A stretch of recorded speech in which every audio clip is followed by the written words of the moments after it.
تو آخری آیت تھی، اس میں ہم نے اس بات کا ذکر کیا تھا کہ کیف تکفرون باللہ وکنتم امواتا فاحیاکم، تم کیسے اللہ کے منکر ہو سکتے ہو کہ حالانکہ تم تو مردہ تھے، اس نے تمہیں پیدا کیا، ثم یمیتکم ثم یحییکم ثم الیہ ترجعون، پھر وہ تمہیں موت دے گا، پھر تمہیں زندہ کرے گا، پھر اسی کی طرف تمہیں لوٹایا جائے گا۔ اس کے اوپر تفصیل الحمدللہ مکمل کر چکے تھے۔ 29ویں آیت میں رب تعالیٰ ارشاد فرماتا ہے بسم اللہ الرحمن الرحیم هو الذی خلق لکم ما فی الارض جمیعا، وہی ہے جس نے جو کچھ زمین میں ہے سب تمہارے لیے بنایا، ثم استوى الی السماء فسواہن سبع سماوات، پھر اس نے آسمان کے بنانے کا قصد فرمایا تو ٹھیک آسمان 7 آسمان، سبع سماوات 7 آسمان بنائے، وہو بکل شیء علیم، اور وہ ہر شے کا خوب علم رکھتا ہے۔ تو آپ دیکھیں گے تمام انسانوں کو اللہ تعالیٰ نے ارشاد یہ فرما دیا کہ زمین میں جو کچھ بھی ہے، دریا ہے، پہاڑ ہیں، چرند ہیں، پرند ہیں، کھیتی ہے، سمندر ہے، یہ سارا کا سارا کچھ ہمارے دینی اور دنیاوی فائدے کے لیے ہے۔ تو یہاں پہ ہمارا عقیدہ ایک ثابت ہو گیا الحمدللہ کہ جو کچھ اللہ تعالیٰ نے بنایا وہ ہمارے لیے بنایا۔ یعنی آپ سیر کرنے جاتے ہیں، آپ کسی جگہ پہ کسی اچھی جگہ پہ جاتے ہیں، تو اگر آپ اس نیت سے جا رہے ہیں، اس آیت کو ذہن میں رکھ کے جا رہے ہیں کہ اللہ تعالیٰ نے سارا کچھ تو بنائی ہمارے لیے ہے، تو آپ کا یہ سیر کرنے کے لیے جانا بھی اللہ کی خوشنودی کے لیے ہو سکتا ہے۔ آپ باہر نکلتے ہیں کسی جگہ پر تو آپ کو پتہ ہے میں اس سے فائدہ حاصل کر رہا ہوں، اس کھیتی سے مجھے فائدہ مل رہا ہے، یا فلاں شے میں کھا یا پی رہا ہوں، تو اگر آپ اس بات کو ذہن میں رکھیں گے کیونکہ اللہ تعالیٰ نے میرے لیے سارا کچھ بنایا ہے، تو اس میں 2 باتیں ہوں گی۔ پہلے تو آپ کے اندر ایک تھینکفلنس کی فیلنگ آئے گی کہ اچھا یار اللہ سبحانہ وتعالیٰ has created all these things for me، اللہ تعالیٰ نے میرے لیے سارا کچھ بنایا ہے، ٹھیک ہے۔ تو آپ آٹومیٹکلی اپنے اندر جو ہے نا وہ شکریہ کا ایک معنی محسوس کریں گے اللہ تعالیٰ کی ٹورڈز، ٹھیک ہے۔ اور وہ جو بندہ سمجھتا ہے نا کہ میری زندگی میں میری بانڈنگ نہیں اللہ تعالیٰ کے ساتھ، تو وہ بانڈنگ پیدا کرنے کے لیے آپ اگر یہ نیت رکھیں گے تو یہ بہت ہیلپ کرے گی آپ کو اللہ تعالیٰ سے کنیکٹڈ رہنے کی ہر وقت۔ اچھا، پھر دینی فائدہ یہی ہے کہ زمین کے جتنی بھی عجائبات آپ دیکھیں گے، آپ آج کل میں بالخصوص جو سائنسز پڑھتے ہیں، آپ کوسمولوجی پڑھتے ہیں، آپ ایسٹرونٹ بننا چاہتے ہیں، ٹھیک ہے، آپ جو ہے وہ پلانٹس کو دیکھنا چاہتے ہیں، آپ چاند ستارے دیکھتے ہیں، آپ کائنات کی وسعتوں کو دیکھتے ہیں، یونیورسز کو دیکھتے ہیں، تو جب آپ یہ باتیں دیکھیں گے اچھا اللہ تعالیٰ نے یہ سارا کچھ ہمارے دیکھنے کے لیے بنایا ہے،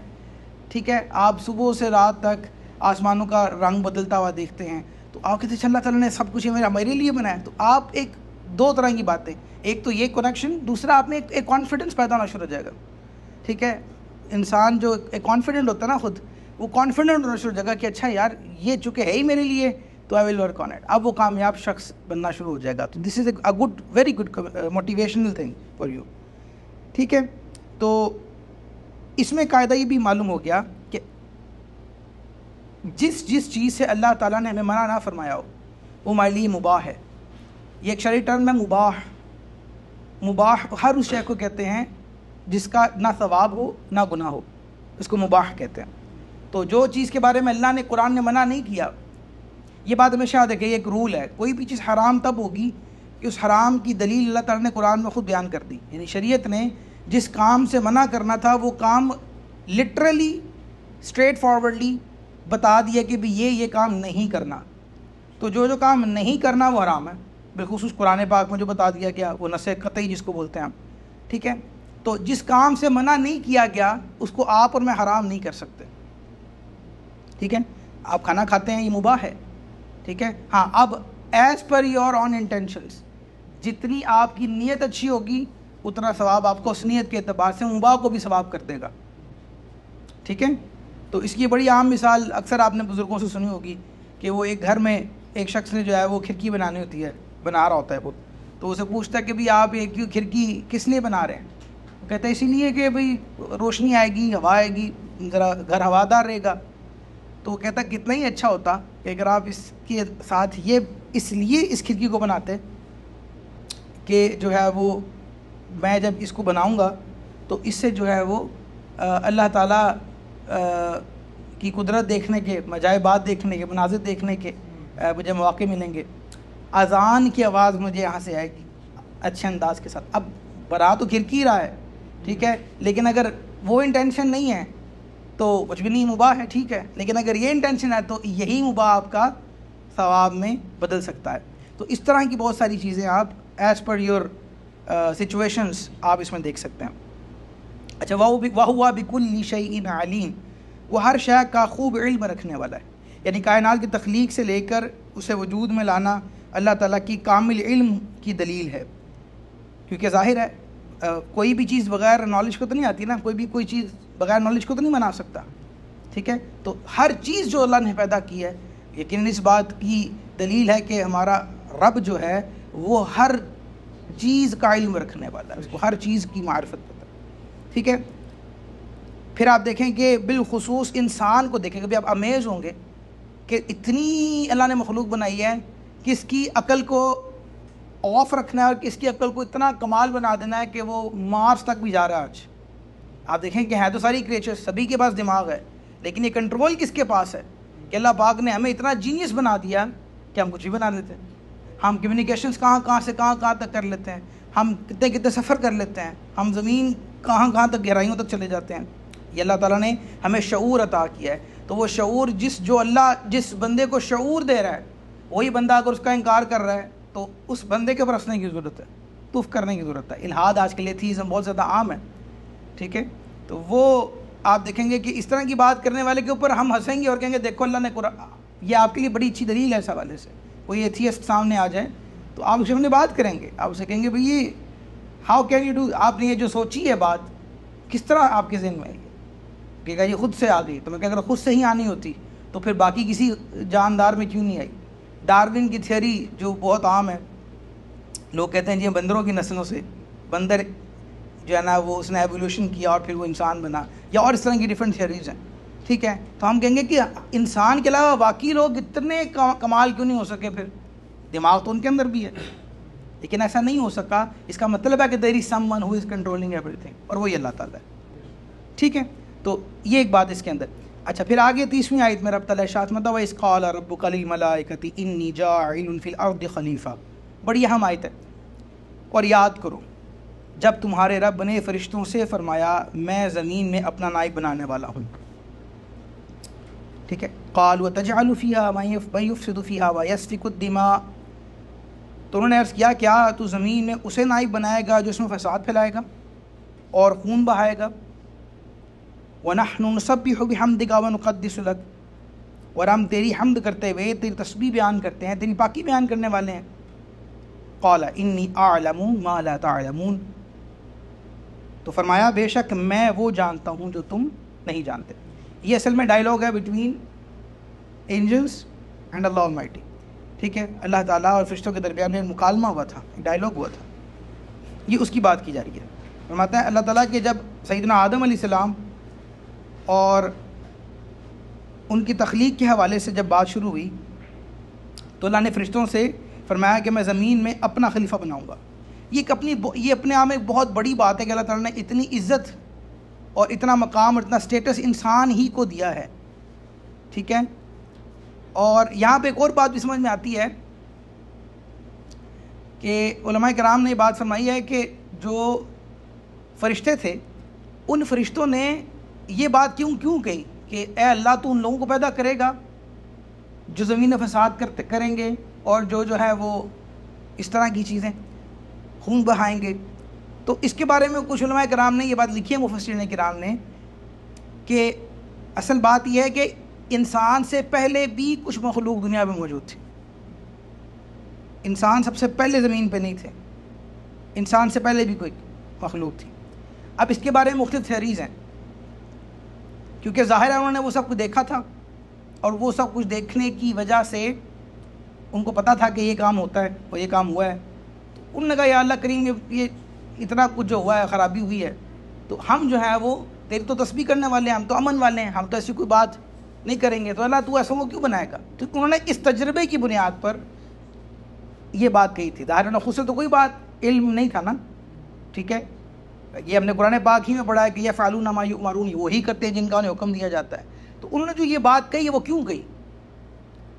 تو اس کے بارے میں آپ کو بتاؤں کہ جیسے شیطان کے حوالے سے آپ جانتے ہیں ابلیس کے بارے میں کہ اس کا پہلے نام تھا عزازیل، اللہ کا بڑا نیک آدمی تھا، یہ بڑی عبادات کرتا تھا۔ تو اس نے اپنے قبیلے اور اپنے گھر والوں کے ساتھ لڑائی کی تھی خود، فرشتوں کے ساتھ مل کر. ہوا یہ تھا کہ زمین پر فساد ہوا, ایک بہت بڑی وار ہوئی, اور اس وار میں جو یہ جنات اور یہ جن کی قسم ہے, تو جنات کی قسم تھی جو اس نے فساد اور خون برپا کیا تھا اس جگہ پہ. تو اس میں جو ابلیس, جس وقت ابلیس ہے, اس وقت جو عزازیل تھا, یہ فرشتوں کے ساتھ مل کر اس نے اپنے والدین کو خود مارا ہے, خود قتل کیا. اسی سے ملتی جلتی کانسیپٹ آپ کو مہا بھارت میں ملتا ہے, جو انڈین بکس ہیں, ہندوؤں کی جو کتاب ہے, اس میں آپ دیکھیں گے کیونکہ آسمان والوں نے پاتال والوں کے ساتھ لڑائی کی, دیووں کے ساتھ, جنات کے ساتھ لڑائی کی. اچھا, بہت سارے جو اوتار آپ دیکھتے ہیں ہندوؤں کے, ان میں بہت سارے جو اوتار ہیں وہ دراصل آپ نے دیکھا ہوگا وہ لفظ بولتے ہیں دیو یا دیوتا, تو اس کا مطلب جن ہی ہوتا ہے. وہ جن ہی کی قسمیں ہیں جن کے بارے میں وہ کہتے ہیں کہ یہ وہ بڑے طاقتور ہیں, اور ان کو ہم اپنی طرف سے رسپیکٹ اس طرح پیش کرتے ہیں کہ اس میں رب تعالیٰ کا کوئی, ان سب کا رد جو ہے وہ اصل میں شیطان نے کیا. اچھا, ہم یہ نہیں کہتے کہ وہ ایگزیکٹلی وہی تھا یا نہیں, لیکن اس کا کنسیپٹ آپ کو ایک جگہ سے ملے گا. احرام مصر کے حوالے سے بھی علماء کرام نے یہ بات اخذ کی ہے کہ جو ریسرچرز جانتے ہیں, جو ریسرچز کی ہیں کہ ایک ایک پتھر بعض کا ٹنوں وزنی ہے, تو یہ انسانوں کا کام نہیں ہے, یا ڈفرینٹ قسم کے جو پیرامڈ جتنے تھے ان سے اس وقت بغیر مشینوں کے بنانا, تو یہ اصل میں جنات کا کام ہے. ٹھیک ہے, تو مسلمان جو ہیں وہ اس حوالے سے یہ بات کرتے ہیں. تو یہ دیز آر سم تھیوریز, یہ ظاہر ہے ایمانیات میں سے نہیں ہیں. کوئی کہتا ہے میری عقل میں بات سمجھ میں نہیں آتی, تو ہم کہیں گے ٹھیک ہے, اٹس آل رائٹ, آپ اس کے علاوہ کوئی بات سمجھتے ہیں دیٹس فائن, لیکن ہماری اسلامک حوالے سے یہ تھیوریز موجود ہیں اس کے اوپر. اچھا, اب بہرحال چونکہ انہوں نے یہ بات کہی تھی کہ تو وہ نائب بنائے گا اپنا, وہ خلیفہ بنائے گا اپنا, جو فساد پھیلائے گا, خون بہائے گا, تو ہم تو جو ہے وہ تیری تسبیح کرتے ہیں, عبادت کرتے ہیں, تیری پاکی بیان کرتے ہیں. تو یہ ساری باتیں انہوں نے کہی, تو انہوں نے کہا دیکھو میں وہ جانتا ہوں تم نہیں جانتے, تو اس بارے میں تم خاموش رہو. مطلب یہ تھا یہاں پہ کہ اللہ کا خلافت ہی کا مستحق ہونا ہے تو ہمیں مستحق ہونا چاہیے نا, ہم فرشتے ہیں, ہم سے کوئی گناہ نہیں ہوتا, ہم ہمیشہ تیری رضا کے کاموں میں ہی رہتے ہیں, کوئی گناہ نہیں کرتے, تو ہمیں ہی تو سمجھ میں آیا کہ صرف عبادت خلافت کا مستحق نہیں کرتی, صرف عبادت یا اچھا یا نیک ہونا اللہ کے قرب کا استحقاق نہیں آپ کو دیتا. اس کے لیے یونٹ علم, اس کے لیے علم ہے, معرفت ہے اللہ تعالیٰ کی, ٹھیک ہے, وہ پسندیدگی ہے, تو وہ اللہ پاک نے عطا, وہ ہم اگلی آیت میں جب دیکھیں گے, وہ جو علم ہے نا, علم کا ہونا اصل میں اس کو اللہ نے ہمیشہ پسند کیا. اسی لیے کہا جاتا ہے کہ آپ علم کی طرف آئیں, عقائد کی طرف آئیں. وہ جو میں اکثر جملہ کہتا ہوں, وہ عقیدہ ہی اصل اہم ہے. تو اگر آپ کا وہ بیسک بنیاد پوائنٹ آف ویو جو اللہ تعالیٰ چاہتا ہے جس طرح کا آپ کے ذہن میں ہونا چاہیے ویسا نہیں ہوگا, تو پھر آپ چاہے بھلے عبادات کرتے رہیں. دونوں ایگزامپل ہمارے پاس ہیں, ایکسٹریم اچھی بھی اور ایکسٹریم بری بھی. ایکسٹریم اچھی کی بات کریں تو تمام فرشتوں کو لے لیں, بالخصوص جبریل امی کو لے لیں, میکائیل علیہ السلام کو لے لیں. کبھی کوئی خرابی تو نہیں کی, کبھی نافرمانی تو نہیں کی, لیکن کیا وہ اللہ کے خلیفہ ہیں؟ نہیں. اور ایکسٹریم بری کو دیکھ لیں تو ابلیس کو دیکھیں, اس نے اتنی عبادت کی ہے, اتنی بات کی ہے دنیا کے اندر. آپ کو پتا ہے کہ زمین پہ 70,000 سال عبادت کی, پھر اس کے بعد یہ پہلے آسمانوں پہ گیا, وہاں پہ بھی اس کو عبادت کرنے کا موقع ملا, اس نے وہاں کئی ہزار سال عبادت کی. اینڈ دین کیری آن, یہ بڑی دیر تک 7ویں آسمان تک رہا, پھر یہ فرشتوں کا استاذ رہا, پھر جنت کا خزانچی رہا. یہ ساری باتیں لکھی ہیں تفاسیر کے اندر. اتنا بڑا مقام تھا اس کا, 1000 سال تک he was the manager of جنت, ٹھیک ہے, لیکن یہ خلیفہ نہیں ہوا. تو صرف عبادت سے لوگ کیا بات کہتے ہیں صرف عبادت سے لوگ جنت میں جائیں گے, تو نہیں, یہ اصل نہیں ہے. پھر کیسے جائیں گے؟ وہ جائیں گے اپنے عقائد کے ساتھ, اس پوائنٹ آف ویو کے ساتھ. اللہ نے جب ہمیں تخلیق کیا ہے تو ساتھ ہی بتایا کہ صرف عبادت نہیں کرنی, بلکہ اس پوائنٹ آف ویو, اس بات, اس سوچ کو بھی ساتھ رکھنا ہے جو میں رکھنے کے لیے کہتا ہوں. دس از ویری امپورٹنٹ. اچھا, آدم علیہ السلام کے حوالے سے ہی تھا,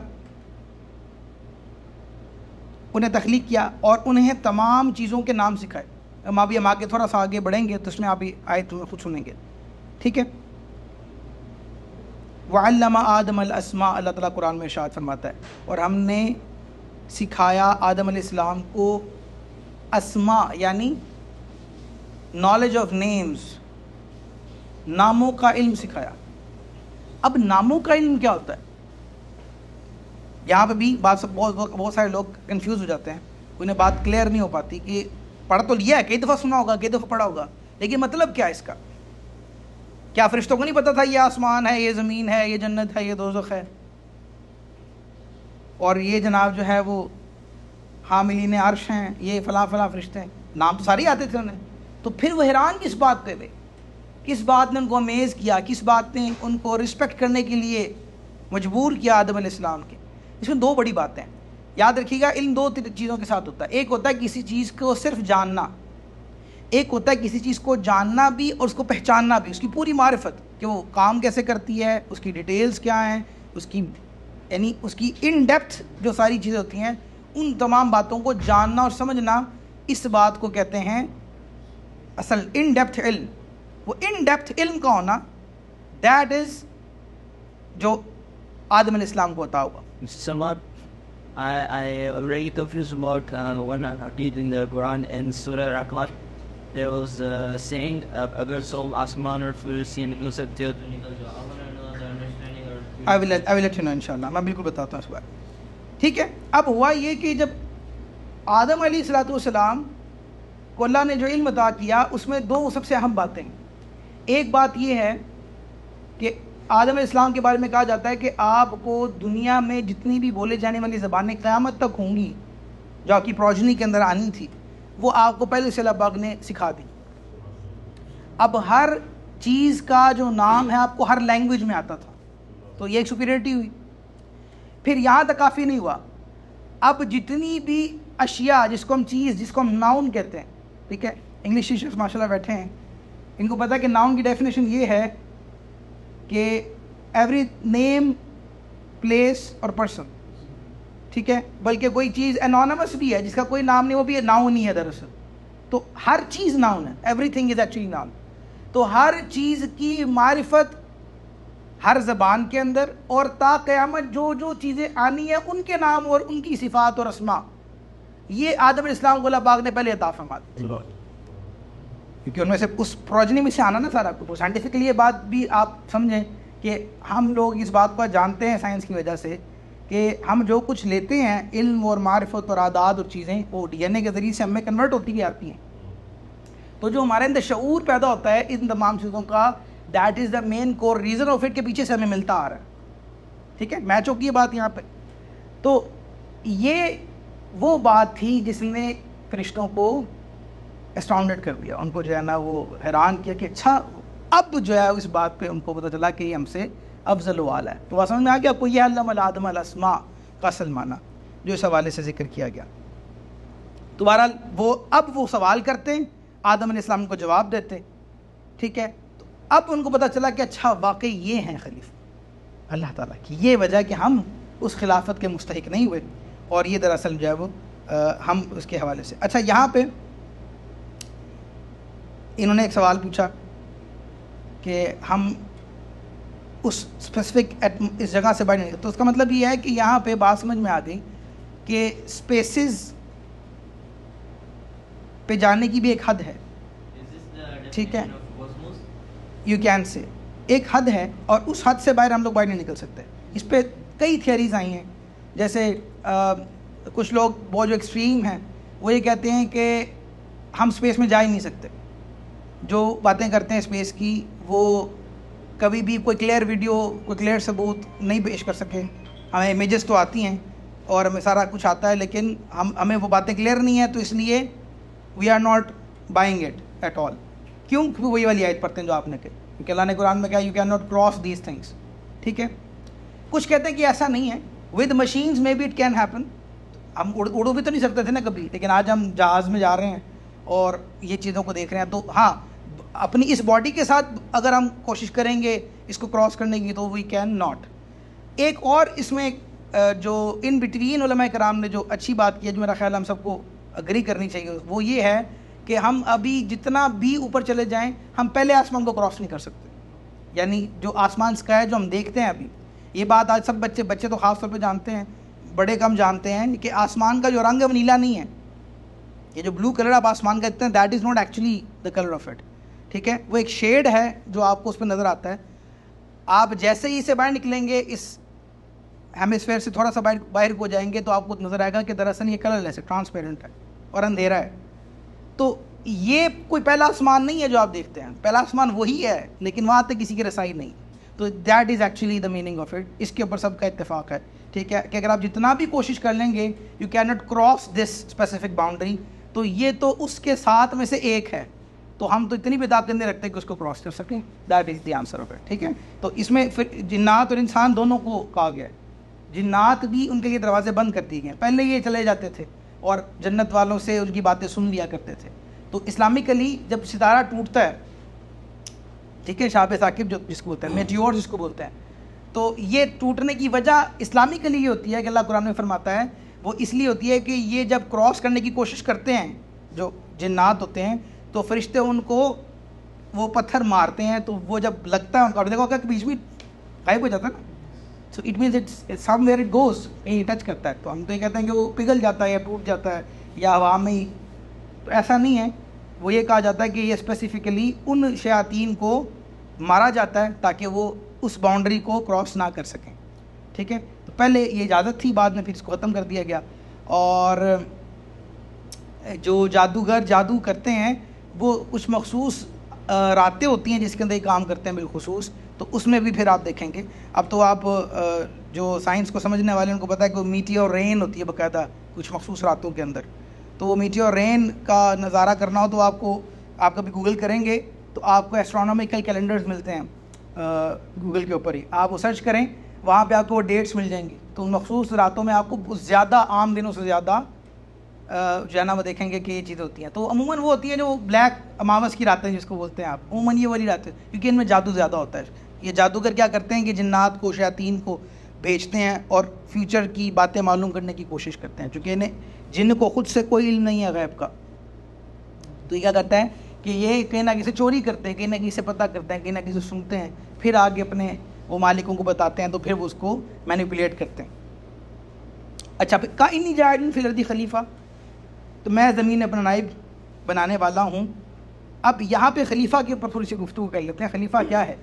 اس کا مطلب یہ ہے کہ وہ جو احکامات جاری کرنے والا ہو، دیگر اختیارات میں اصل کا نائب ہو، اس کو خلیفہ کہتے ہیں. تو اللہ نے یہ کہا کہ میری شریعت اور میرے احکامات کو زمین میں نافذ کرنے والا یہ ہے، اسی لیے وہ خلیفہ ہے. اور اس کو بھی تھوڑی دیر پہلے جنہوں نے بھی جوائن کیا ہے، میں ان کے لیے تھوڑا سا ریپیٹ کر دیتا ہوں. میں نے بھی تھوڑی دیر پہلے یہ بات کہی تھی کہ اللہ نے جو شعور اور عقل اور علم انسان کو عطا فرمایا ہے، یہ اس بات کا جیتا جاگتا ثبوت ہے.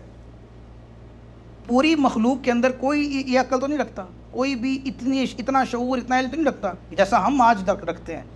اور ہم نے آج کیا کچھ نہیں ایکسپلور کر لیا، کہاں تک نہیں چلے گئے. لوگوں کے ذہن میں کوئی امیجنیشن ہو تو وہ بھی ہم نے پوری کر لیا. ٹھیک ہے، تو یہ اس بات کی تھی، تو ہو گیا ایک اسپیسیفک علم تک. لیکن اس سے بھی آگے کچھ ہے، وہ کیا ہے؟ اس رب تعالیٰ کے احکامات کو زمین پہ نافذ کرنا. یہ کام انبیاء کرام علیہ نبینا علیہ السلام نے کیا ہے. اور اس کے بعد پھر وہی کام ہر نبی کی امت کے اندر ان کے جو اولیاء ہیں، ان کے جو دوست ہیں، ان کے جو ڈائریکٹ شاگرد ہیں، ان لوگوں نے کیا ہے. تو یہ اس بات کو سمجھاتا ہے کہ خلیفہ دراصل کیا ہوتا ہے، اللہ تعالیٰ کا خلیفہ ہونا. ٹھیک ہے، تو یہ اصل میں بات ہے. تو یہاں پہ سیدنا آدم علیہ السلام مراد ہیں، جو جب اس آیت کے اندر جو ہم پڑھتے ہیں. ٹھیک ہے، اور یہ ان کو خبر بھی سے دی گئی تھی کہ وہ اس کو خود پوچھیں، دریافت کریں، اور پھر بعد والوں کے لیے یہ دلیل بن جائے جو آج ہم پڑھ رہے ہیں. پھر کوئی کہے گا یہ ساری باتیں، کیونکہ آج کل سوالات زیادہ ہوتے ہیں لوگوں کے، تو کوئی پوچھتا ہے کہ یہ ساری باتیں ہمیں کس طرح پتہ چل گئی کہ یہ سارا کچھ ہوا تھا؟ تو وہ سارا کچھ ہوا تھا ہمیں کیسے پتہ چلا؟ اللہ نے قرآن پاک میں خود بیان کیا. ہم نے قرآن پڑھا نا، تو قرآن کے بارے میں اس بات کو ذہن رکھیے گا، جب ڈائریکٹ آیت پڑھتے ہیں نا آپ، تو آپ کا میرا عقیدہ ہے کہ دنیا کا کوئی بھی علم اس میں شک ہو سکتا ہے. جو رب تعالیٰ نے فرمایا وہ ایبسولوٹ دیٹ اٹ از، اس میں کوئی شک و شبہ نہیں. ٹھیک ہے، اس پہ عقل نہیں لڑانی ہم. یہ اللہ نے خود کہہ دی کہ میری یہ بات ہوئی، میں نے اس کا یہ جواب دیا، فرشتوں نے مجھ سے یہ پوچھا. ٹھیک ہے، اور جو میں نے آپ کو ابھی تک تفسیر بیان کی ہے اصل میں مجموعہ ہے تمام وہ باتوں کا جو رسول اللہ نے اپنے صحابہ کرام کو بیان کی، اور پھر وہاں سے جیسے تفسیر ابن عباس کے اندر آئی صحابہ کرام سے، اور پھر اس کے بعد سینہ بسینہ باقی علماء کرام نے اپنی بھی تفاسیر میں اس کو بیان کیا، وہ میں آپ کو بیان کر رہا ہوں، ٹھیک ہے. کچھ نئے انداز کے ساتھ جو ہماری ماڈرن مثالیں ہیں وہ میں نے ساتھ دیتی ہیں آپ کو، لیکن جو کرکس ہے، جو مین بات ہے وہ یہی ہے، ٹھیک ہے. تو جب بھی قرآن آ جائے گا تو people do not have to think a lot on this. اس بات کو ذہن میں رکھیں. The rectangular or the triangular nebula has been discovered just now, where it was mentioned in the Quran before. ٹھیک ہے. تو اس طرح جیسے جیسے آپ کرتے چلے جائیں گے وہ اس سے میچ ہوتا چلا جائے گا. ہاں before we couldn't know کیونکہ تب تک ہم ادھر تک پہنچے نہیں تھے، but we were meant to do that. جس دن پہنچ گئے اس دن بات کلیئر ہو گئی، ٹھیک ہے. اچھا، یہاں پہ ایک اور بات بھی سمجھ میں آئی اسی طرح کہ اللہ نے یہ کام کرنے سے پہلے فرشتوں سے مشورہ لیا ہے. تو ہمیں بات سمجھ میں آ گئی کہ اگر کوئی کام کرو تو کام کرنے سے پہلے مشورہ لے لینا، یہ اللہ نے قرآن پاک میں بھی سکھایا. مشاورت کرنا، سرکار صلی اللہ علیہ وسلم کی حدیث سے پاک ہے، رسول اللہ صلی اللہ علیہ وسلم بھی جب کوئی بڑا کام کرنے لگتے، ظاہر آپ سب سے زیادہ عقل والے ہیں، سب سے زیادہ علم والے ہیں، سب سے زیادہ پاورفل ہیں، تو آپ کہتے ہیں کہ ٹھیک ہے میں جو کہہ رہا ہوں کرو، لیکن نہیں، آپ نے ہمیں سکھایا ہے. اور آپ نے ہمیشہ اپنے دوستوں کو، صحابہ کرام کو رضوان اجمعین کو اکٹھا کیا، بلایا، ان سے پوچھا what do you think about it، کیا کیا جائے. اور آپ دیکھیں گے کہ ان کو اتنی اجازت بھی تھی کہ وہ نہ بھی کر سکتے. دنیا میں کوئی اور بادشاہ ہو، بڑا ہو، تو وہ انکار سننا پسند نہیں کرتا، کوئی انکار کرتا ہے کہ اس کی گردن اتار دو، اس نے میرے سامنے نہ کیا. لیکن رسول اللہ صلی اللہ علیہ وسلم نے اسلام کو اتنا خوبصورت عطا کیا کہ یہ آڈیسٹی ہر کسی کو دی ہے کہ وہ سوال کر سکتا ہے، ٹھیک ہے. تو وہ انکار بھی کر سکتا ہے، وہ اپنی رائے بھی پیش کر سکتا ہے، ٹھیک ہے. تو یہی بات ہے سیدنا فاروق اعظم کے حوالے سے آپ کتنے سارے واقعات جانتے ہیں کہ جس میں آپ گفتگو کرتے اور بتاتے، کیونکہ دے ور دا ونس جو نیئر ونس تھے، تو ان سے آپ پوچھا کرتے تھے، ان کو کلیئر کرتے تھے، وہ بتاتے تھے. تو مشورہ کرنا سنت رسول صلی اللہ علیہ وسلم بھی ہے، اور مشورہ کرنا ہمیں اللہ پاک نے قرآن پاک میں اس مثال سے سمجھا دیا. تو جب بھی کوئی بڑا اسٹیپ لیا کریں، اپنے دوستوں سے اور اپنے پیاروں سے، قریب والوں سے مشورہ ضرور کریں. مشورے کے بارے میں ایک اور علماء کرام نے حکم ارشاد فرمایا کہ مشورہ صحیح دینا واجب ہے. کوئی انسان آپ سے مشورہ طلب کرے تو آپ ہی اپنی بیسٹ نالج کے اعتبار سے what ever you think is right as it is وہی بیان کریں، چھپائیں نہ، پھر روکیں نہیں. اگر کسی نے آپ کے اوپر اعتبار کیا اور آپ کے بارے میں کہا کہ آپ فلاں فلاں بات مجھے بتائیں، تو پھر آپ اس کو وہ ادھر ادھر نہیں کریں. جو ہے ایگزیکٹ صحیح بتانا جو آپ کو لگتا ہے یہ آپ پہ واجب ہے، ٹھیک ہے. تو اگر آپ نہیں کریں گے تو یہ خیانت ہوگی، ٹھیک ہے. تو ہمیشہ اس نے کہا نا مشورہ ایک امانت ہے، کہتے ہیں نا، وہ یہی اسی معنی میں کہتے ہیں کہ آپ وہ جو بات کر رہے ہیں دراصل وہ اگر وہ ٹھیک ہے تو that is some thing a big thing, کسی کا بھلا کر دینا، ٹھیک ہے. اور یہی بات جو ہم لفظ شورا استعمال کرتے ہیں صحابہ کرام کے درمیان میں تھی، یہ بھی قرآن پاک میں بہت موجود ہے، ٹھیک ہے. سورہ شورا ہی پوری صورت ہے اس پر، ٹھیک ہے. دا کاؤنسل، شورا کا اصل معنی کہ دا کاؤنسل آف پیپل. تو اس کی 38 نمبر آیت میں اللہ تعالیٰ نے خود صحابہ کرام کے اس وصف کے حوالے سے بات کی ہے کہ وَأَمْرُهُمْ شُورَى بَيْنَهُمْ، اور ان کا کام ان کے باہمی مشورے سے ہوا کرتا ہے. اللہ نے اس کو پسند کیا. بعض لوگ کہتے ہیں یہ آپس میں خود ہی کر لیا تھا سب کچھ، تو ہم کہتے ہیں یہ خود ہی نہیں کیا تھا، اللہ نے قرآن پاک میں اس کو پسند بھی کیا ہے، وہ اللہ کی مرضی سے ہوا ہے، ٹھیک ہے. اسی طرح اگر آپ دیکھیں گے سورہ آل عمران کی آیت نمبر 159 کے اندر رب نے ارشاد فرمایا کہ وَشَاوِرْهُمْ فِي الْأَمْرِ، اور کاموں میں ان سے مشورہ لیتے رہا کرو. تو اٹ مینس یہ بات پسند کی جاتی ہے ہمیشہ. اللہ نے جو نالج دیا ان کو آپس میں شیئر کرنا، اس کو آپس میں ڈسکس کرنا. اور ایسے گروپس تھنک ٹینک جس کو آج کل ہم اپنی عام زبان میں بولتے ہیں، تو کمپنیز کے تھنک ٹینکس اور اس طرح کے تھنک ٹینکس، ٹھیک ہے، انسٹیٹیوٹس کے، تو یہ سب چیزیں اسی لیے ہوتی ہیں کہ جب وہ ڈسکس کریں گے تو اللہ تعالیٰ ہمیں رہنمائی بھی عطا فرمائے گا. تو کہتے ہیں میں کنفیوز ہوں، میں کیا کروں؟ Discuss it with people. میں جب ڈسکس کریں گے اللہ تعالیٰ آپ کی عقل کھول دے گا، آپ کے لیے کوئی راستہ پیدا کر دے گا، ٹھیک ہے. تو یہ بات بھی کلیئر ہوگی. اسی طرح سے استخارہ کرنا بھی یہاں سے ثابت ہوا.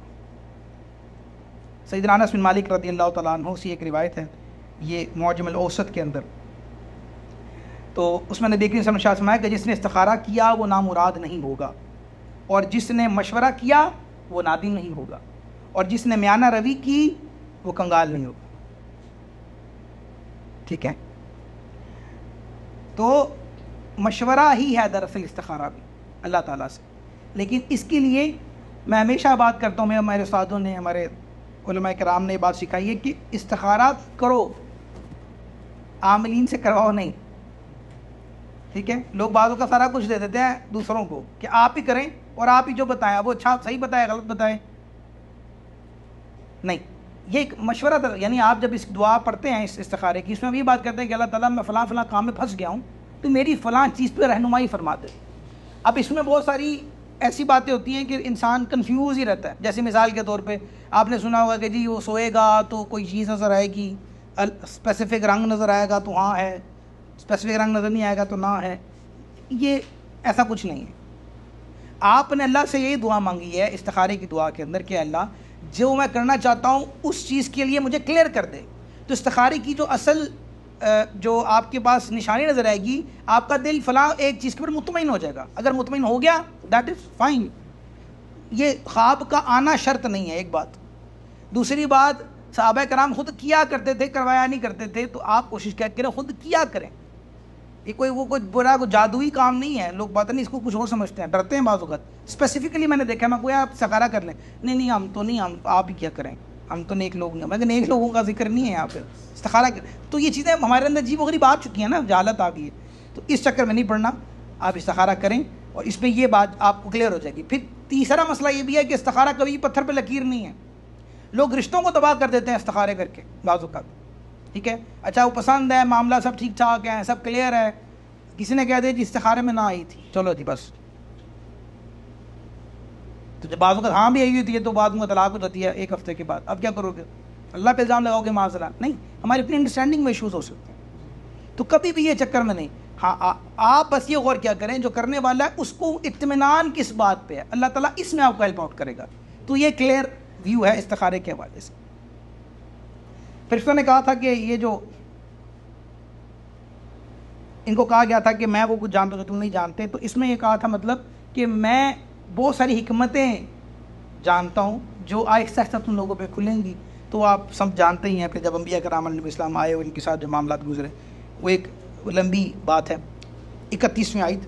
اور آپ دیکھیں الحمدللہ کتنی ڈیٹیلڈ گفتگو. اگر ہم قرآن پاک کو یوں سمجھنے کی کوشش کریں، آیت تو ایک ہی پڑھی ہے میں نے، لیکن دیکھیں اس میں کتنے مسائل لفظ ہو گئے، کتنی باتیں اس میں سے نکلی.